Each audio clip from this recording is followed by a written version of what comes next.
This statue of St. Vincent de Paul, the patron saint of the poor in the Catholic Church, sits inside the old cathedral. A reminder, St. Louis is home to the Society's first conference of Vincentians. From the Bible, a familiar excerpt from Matthew 25:36 reads, in part, I was in prison and you visited me. Across the United States, members of the Society of St. Vincent de Paul are visiting people behind bars. In Central Florida, one Vincentian conference has made re-entry and revitalization the focus of its work. St. Vincent de Paul Orlando Executive Director Trace Trilco shows us how a multifaceted approach is succeeding in helping people become and remain productive members of society. Carry and go, you can get all your furniture half price. Milton Plaza's larger-than-life personality is always on display at the St. Vincent de Paul Orlando Thrift Store's Apopka, Florida location. Positive and upbeat now, Milton's life was nearly derailed after spending more than a decade of his life behind bars for drug-related crimes. People gave me chances. They trusted in me. They seen something in me that other people didn't see, and especially the St. Vincent de Paul Society. Through the outreach of the Society of St. Vincent de Paul's Jail and Prison Ministry Conference of St. Peter Claver, Milton and others are earning a second chance. The ministry relies upon a network of trained volunteer mentors to provide much-needed support. It made me feel loved because my father didn't show me that growing up. I had to learn that the hard way. You know, I thought that love was the men in the street selling drugs and this and that. So my father wasn't there. So, you know, when these guys came in, they showed us unconditional love, and that really that hit, you know, home. Substance abuse led Jennifer Keene, a young mother of two, to commit crimes to pay for her habit, and this almost ruined her life. That plunged me into the depths of addiction.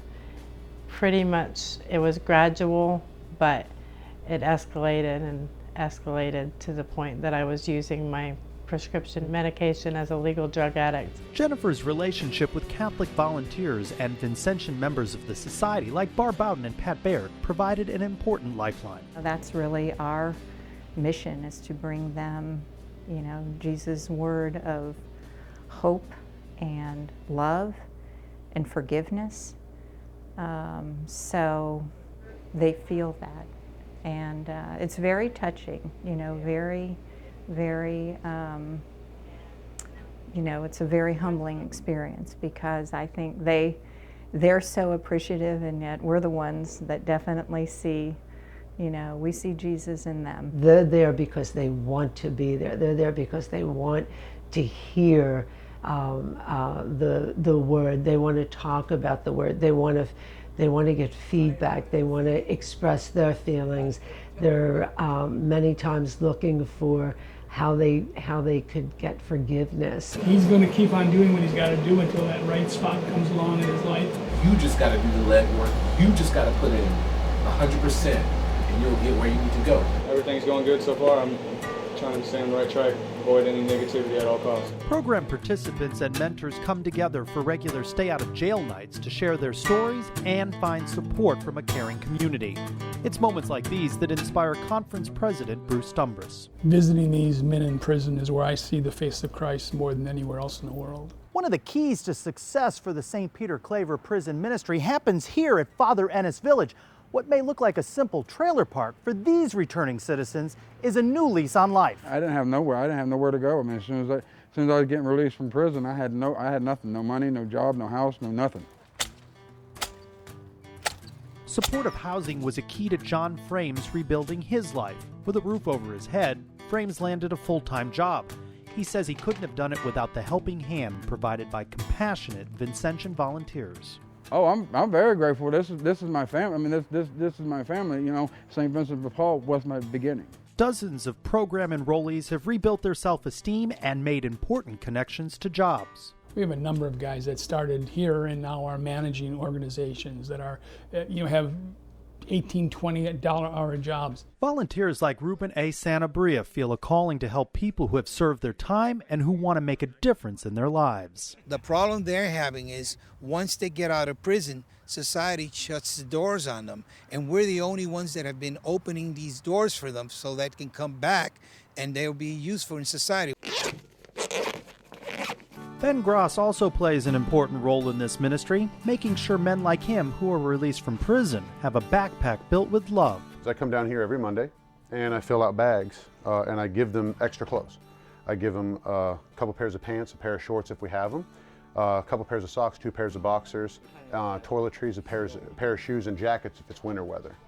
And that way these guys have the things that they need, because it's already hard enough for a guy who's getting out of prison to find a job, find a place to live, than if he's wearing the same pair of clothes for 2 or 3 days. Every year, the St. Peter Claver Prison Ministry provides hundreds of re-entry kits to several incarceration facilities in Central Florida. Volunteers often hear from grateful recipients. Ben says this simple token provides dignity and respect. When I first got out of prison, I lived under, it was a bad situation. And when I got a nice pair of shoes and I got a nice suit, and a nice, I had a tie, it's such a good feeling, to have those things. To know that you're not just an inmate where you think people are looking at you.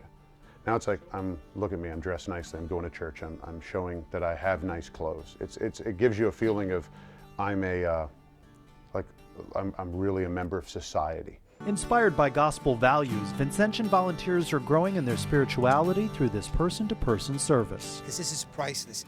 The satisfaction that I get is that when I'm with them and I help them, I've confirmed what the Lord told me to do.